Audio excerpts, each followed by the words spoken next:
에스더서 1장 1절에서 8절까지 제가 봉독해 드립니다.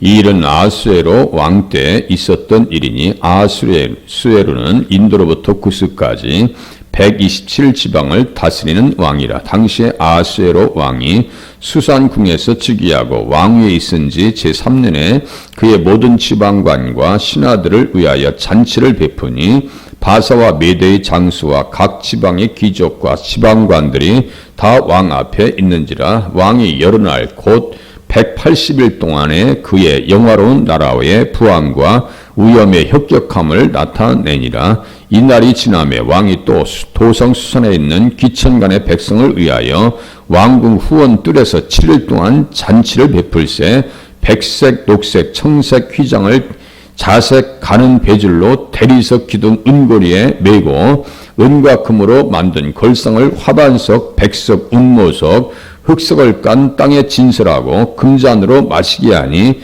잔의 모양이 각기다르고 왕이 풍부하였으므로 어주가 한이 없으며 마시는 것도 법도가 있어 사람으로 억지로 하지 않게 하니 이는 왕이 모든 국내 관리에게 명령하여 각 사람이 마음대로 하게 함이더라. 아멘. 아하수에로 왕은요, 주전 486년에서 465년까지 통치한 사람입니다. 이게 실질적인 역사, 세계 역사 가운데도 있는 일입니다. 그러니까 뭐 애굽도 이집트 다 똑같아요. 저 바벨론도 세계 역사 가운데서 아주 중요하게 다룹니다. 그 역사 속에서 성경이 기록되어 있는 거예요. 그러니까 성경은 제가 말씀드리죠, 신화가 아니라 그냥 꾸며진 허구적인 이야기가 없습니다. 창세기 1장, 2장에 있는 내용도 똑같아요. 그냥 허구적인 이야기가 아닙니다. 에덴 동산도 분명히 있었어요. 그러니까 우리가 믿고 신앙생활을 해야 되고 말씀이 어떻게 기록됐는지를 잘 살피면서 신앙생활을 하셔야 됩니다. 그래서 아하수에로 왕의 아들이 그 아닥사스다 왕이에요. 느헤미야 1장 1절, 에스라 느헤미야.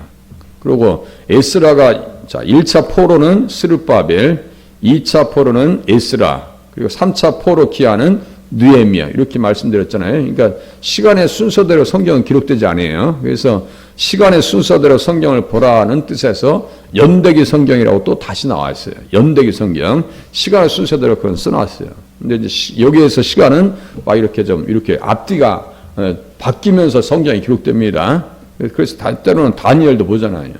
다니엘이 이 시대 바로 앞에 있던 시대입니다. 동시대에 있었고요. 그러니까 성경을 이렇게 같이 견주어서 보지 아니하면 본문을 깊이 헤아릴 수가 없어요.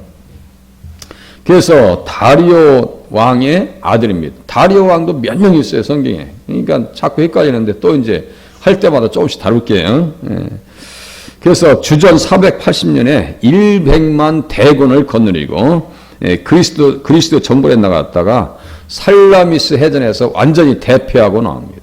대패하고 돌아와요. 그래서 돌아와서 이제 자존심도 챙기고 다음 전쟁도 해야 되겠고 그렇게 하고 자기 나라의 그 영광스러운 위엄, 야 아직도 우리나라가 대단하다라고 하는 것을 지금 백성들 앞에서 자랑도 하고 싶고 또 전쟁을 준비해야 되겠고 그래가지고 지금 귀족들을 초청해서 잔치를 하고 있습니다. 그래서 3절에 보니까 왕위에 있은 지 제3년에 그의 모든 지방관과 신하들을 위하여 잔치를 베푸니 바사와 메대의 장수와 각 지방의 귀족과 지방관들이 다 왕 앞에 있는지라. 그래서 거의 15,000명 정도가 모여서 잔치를 합니다. 15,000명이. 거기에 보니까 지방관 장수들 있죠. 이 사람들이 뭐예요? 다 전쟁하는 사람들이에요. 특별히 장수들. 그냥 일반적인 사람들이 아닙니다. 180일 동안 모여서 뭐 하는 거예요? 그냥 작전회의도 하고 실패의 원인도 분석해보고 어떻게 해야 저 그리스도 저 나라를 조그만 나라인데 지금 야 우리가 자존심이 좀 상했는데 어떻게 하면 무너뜨릴까 고민하지 않았겠어요? 바사 왕국은요, 페르시아 왕국은 되게 신사적인 나라입니다. 대단히 신사적인 나라입니다. 상당히 민주주의가 발전된 나라입니다. 그 이제 키루스 대왕의 그 대헌장을 통해서 내일 좀 한번 알아볼 건데요. 대단히 그 정치와 제도가 잘 정비된 나라였습니다. 뭐 억압이 없어요. 그래서 4절 보세요. 왕이 여러 날 곧 180일 동안에 그의 영화로운 나라의 부왕과 위엄의 혁격함을 나타내니라. 이 날이 지남에 왕이 또 도성 수산에 있는 귀천간의 백성을 위하여 왕국 후원 뜰에서 7일 동안 잔치를 베풀었다. 이렇게 써 있어요. 예. 대단한 잔치죠. 그렇게 하고 그들의 나라의 영화로운 모습을 6절, 7절 보세요. 백색, 녹색, 청색 휘장을 자색하는 배질로 대리석 기둥 은꼬리에 매고 금과 은으로 만든 걸상을 화반석, 백석, 운모석, 흑석을 깐 땅에 진설하고 금잔으로 마시게 하니 잔의 모양이 각기 다르고 왕이 풍부하였으므로 어주가 한이 없으며 세상 나라의 영화로움입니다. 세상 나라의 북입니다. 세상이 자랑하는 겁니다. 그죠? 세상 나라들이 자랑하고 싶은 거예요. 우리들이 갖고 싶은 것일 수도 있어요. 정말 영광스럽고 자랑스러운 나라 아니에요? 세상에 고레스 왕이 대단한 위협을 달성해가지고 바벨론 왕국을 무너뜨리고 바벨론의 벨사살 왕이 마지막 잔치한 것이 여기서 지금 잔치를 또 벌어지고 있어요.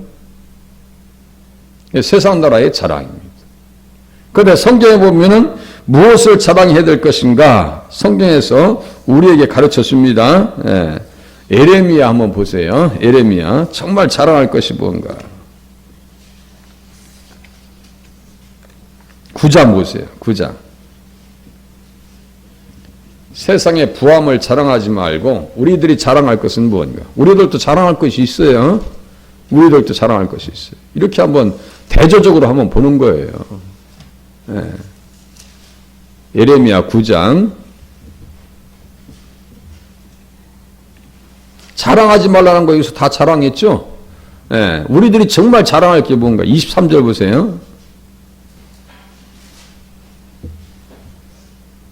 솔로몬도 자랑했죠. 솔로몬도 대단했어요. 눈으로 보고 싶은 거 하고 싶은 거 다 있습니다. 나중에 결론을 내립니다. 그거 아무것도 아니더라고. 전도서 2장이에요. 그거 아무것도 아니야. 그거 자랑하지 말라. 금신상이 우상이 무너지는 것 어제 말씀드렸어요. 금, 은, 동철 다 무너집니다. 어떤 것에 의해서요? 손대지 아니한 돌. 그게 누구예요? 예수님입니다. 역사의 주관자예요. 역사의 주인이에요. 여호와께서 이와 같이 말씀하시되 예수님께서 말씀하시는 거예요.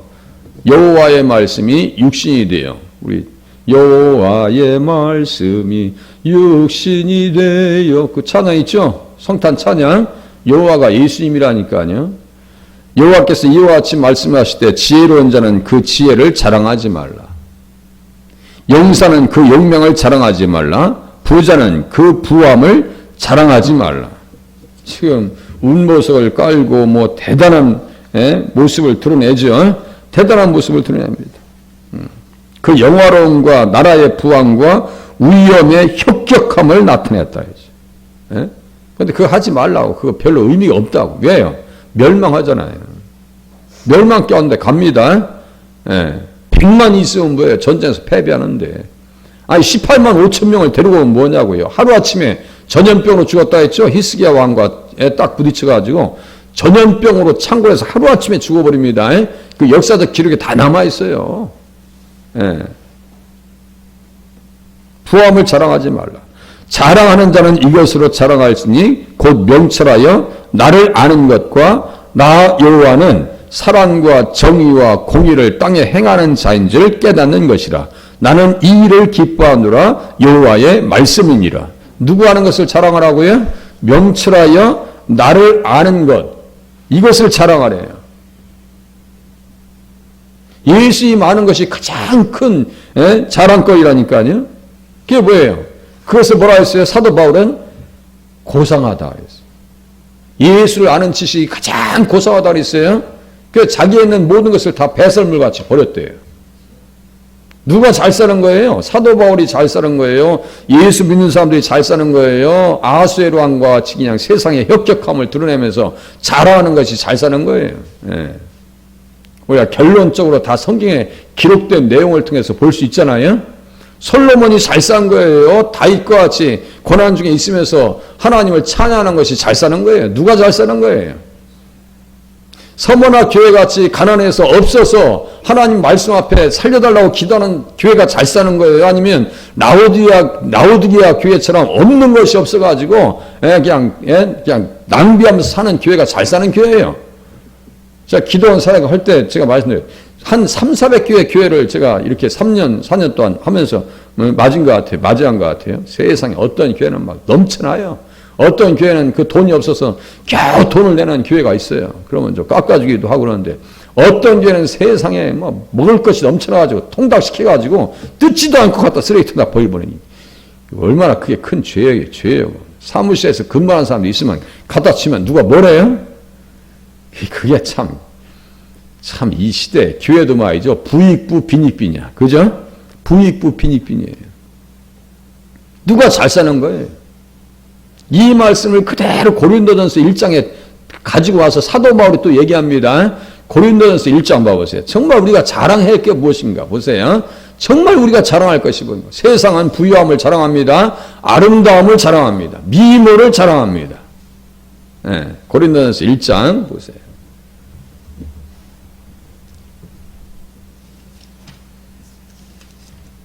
그 말씀을 그대로 끌고 와서 고린도전서 1장 맨 끝에요.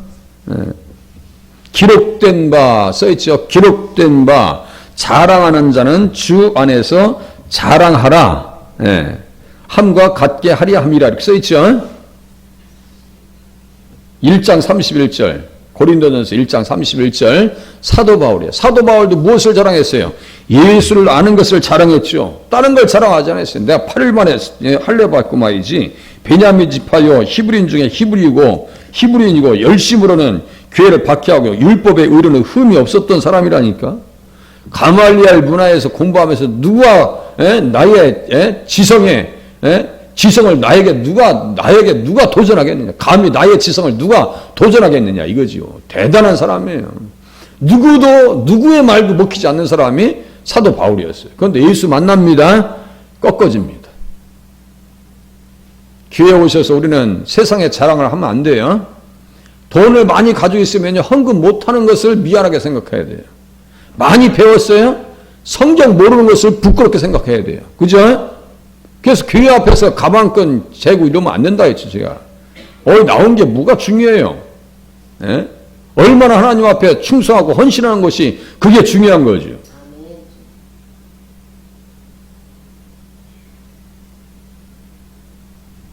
그래서 이제 문맥을 통해서 보셔야 돼요. 다시요. 자랑이라고 하는 한 단어를 가지고 이 본문을 제가 보았고, 자랑이라고 하는 한 내용을 가지고 하나님 앞에서 자랑할 것이 무엇인가를 우리가 봤어요. 그래서 이 자랑이라고 하는 내용을 가지고 문맥으로 들어가죠. 제가 이제 그래서 가끔 내용으로 들어가야 한다 했죠. 그 문맥이에요, 문맥.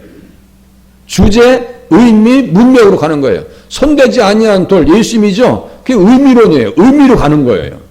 그렇게 해야 자꾸 성경이 드러나고 이해가 되어지고 깨달아지고 왜 이렇게 말씀하시는지를 우리가 이해하고 깨달을 수 있어요. 그럼 내가 입장 정리가 된다니까요. 입장 정리가 되면 신앙생활을 잘 할 수 있어요. 기도도 제대로 할 수 있습니다. 기도 이상한 기도 하지 마세요. 모험을 거는 기도하면 안 돼요. 제가 말씀드렸죠. 어느 목사님이 기도하는데 성전을 건축하는데 하나님 내가 이 교회 주님을 위해서 건축하는데 건축 안 되면 나 목회 때려칩니다. 이건 기도 아닙니다. 이건 기도가 아니에요.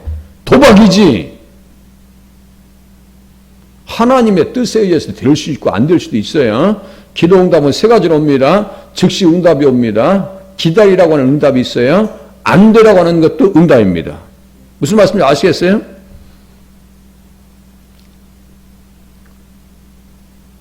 저도 머리 빠지고 싶은 마음이 1%도 없어. 그런데 머리 빠졌어요. 가끔 총각 때 사진 보면요, 이 고슴도치 같아. 머리숱이 많아가지고. 안 놔도 괜찮아요. 안 놔도 괜찮아요. 그건 뭐 고민될 거 없어요. 이것 때문에 고민하진 않아요. 예. 생각해 보세요. 아니 내 소원대로 다 되는 게 어디 있어요. 그러면 자기가 하나님 돼야지. 에? 그럼 내가 하나님이잖아. 입장 바뀌는 거 아니에요? 이스라엘 백성들이 얼마큼 기도하면서 기다렸어요. 애굽에 들어가서 430년 동안 기도합니다. 430년을 바라봐요. 요셉은 반드시 그 땅을 건국하실 것이다 라고 하시는 것은요, 그 땅에 예수님이 신방하러 오실 거야. 무슨 뜻인지 아시겠어요? 건국하러 오실 거니까 내 뼈도 가지고 나가라. 요셉은요, 얼마든지 국가의 공로자입니다. 그러면요, 현충원이라고 할 수 있는 피라미드 조그만 거라도 내가 얻어서 거기에 묻힐 수 있어. 여러분들 그런데 들어가면 뭐 기분 나쁘지 않을 것 같잖아요. 막 우리우리하고 막 지켜주고, 지금도 그 무덤에서 발굴해내는 그 시신들 있죠. 보면 잘 이렇게 염이 돼가지고 말이죠. 몸도 안 썩었어, 어떤 경우는. 그런데 묻히고 싶지 않겠어요? 그런데 요셉은 거기에 1%의 마음도 없습니다. 어디 가서 묻히길 원해요? 가나안 땅 가길 원해요. 그게 영적으로 보여요? 천국 가고 싶다는 거. 그 땅에 오시는 예수님을 맞이하고 싶다는 거예요. 그게 신앙입니다. 그게 뭐예요? 입장 정리된 거 아니에요? 입장 정리가 된 거 아니냐고요. 사도 바울 뭐예요? 그리스도를 아는 지식이 가장 고상하다니까 라고 하면서 가르쳐 주기도 했고 자기가 그렇게 살았어요. 그죠? 예수님을 사도 바울처럼 잘 아는 사람이 또 어디에 있어요? 세상에 그런 인물도 없어요. 세상은 세상을 자랑해요. 막 그냥 바닥에 깔고 막 저도 우리 저희 친척 중에 한 분이 정말 잘 나가는 집에 있어요. 바닥을 뭐 단풍나무로 뭔가 다 까는데 2천만 원 들었대. 아파트 바닥만 까는데. 이야, 속으로. 개척교회 할 때 속으로, 이야, 저 돈 있으면 교회 전세로 들어가겠다. 그런 생각이. 그걸 자랑하는 거죠. 세상은 그걸 자랑하는 거예요. 땅을 샀다고 자랑하고, 돈 많다고 자랑하고. 대화 중에 그거밖에 없어요. 세상 사람들은. 지금이나 이 시대나 똑같은 거예요, 지금. 그런데 우리는 무엇을 자랑해야 되는가? 26절 보세요. 고린도전서 1장 26절. 형제들아 너희를 부르심을 보라. 육체를 따라 지혜로운 자가 많지 아니하며 능한 자가 많지 아니하며 문벌 좋은 자가 많지 아니하도다. 신명기 7장과 똑같아요, 지금. 예. 그러나 하나님께서 세상에 미련한 것들을 택하사 지혜 있는 자들을 부끄럽게 하려 하시고 세상에 약한 것들을 택하사 강한 것들을 부끄럽게 하려 하시며 하나님께서 세상에 천한 것들과 멸시받는 것들과 없는 것들을 택하사 있는 것들을 폐하려 하시나니. 천국과 한번 연결해 보세요. 나중에 예수님 오실 때의 입장이 어떤 입장으로 바뀌었는지 보세요. 자, 페르시아 왕들처럼 그냥 대단한, 바벨론 왕처럼 대단한 권력을 누렸어요. 그때 예수님 오실 때 그 사람들의 입장이 낫겠어요? 우리의 입장이 낫겠어요? 예수 믿기를 천만다행이죠? 야, 예수 믿기를 천만다행이지 정말.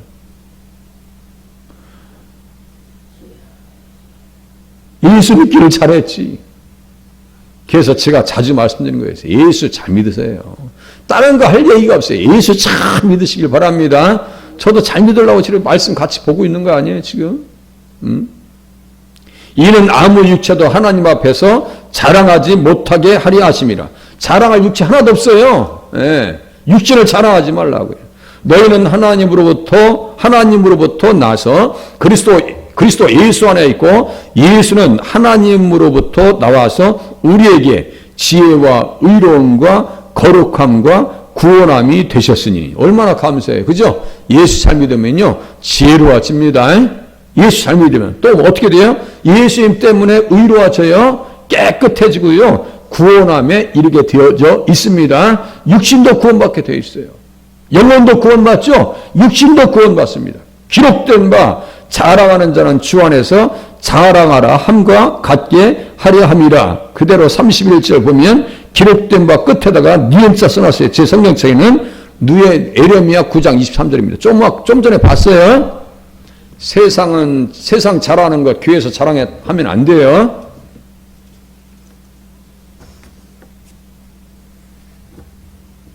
하나님 정말 주님을 자랑하는 하루가 되게 해주시고 우리의 삶이 되게 도와주시옵소서. 기도하시다가 돌아가실 수 있기를 바랍니다. 기도합니다.